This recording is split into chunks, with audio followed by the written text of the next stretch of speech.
Les 736 lauréats du dernier concours d'entrée à l'ENS, l'École normale supérieure, ont débuté les retraits de leur titre d'allocation d'études pour le compte du premier trimestre de l'année académique en cours.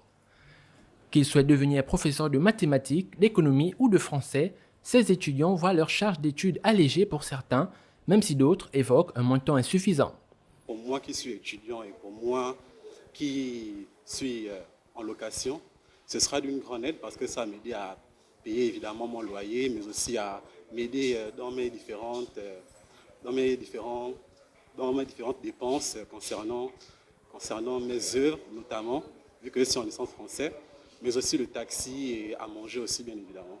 La bourse nous servira à financer nos études, même si nous pouvons dire que la somme que nous avons reçue, ce n'est pas vraiment la somme attendue, mais nous servirons déjà d'une part à financer nos études, à acheter des ordinateurs, des smartphones et les romans demandés au sein de l'établissement.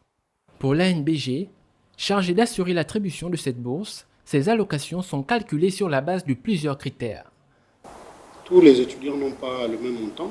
Les montants sont en fonction du niveau d'études. Les montants varient de la première en cinquième année. Donc les étudiants sont payés sur la base, on va dire, de leur niveau d'études.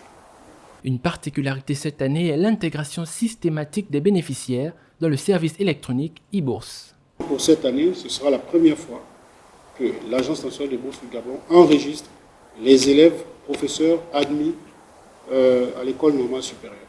Pour les trimestres à venir, les étudiants devront ouvrir un compte e-bourse leur permettant d'effectuer les retraits auprès des services bancaires. L'opération de distribution, quant à elle, se poursuit à Libreville, au siège de l'Agence nationale des bourses du Gabon.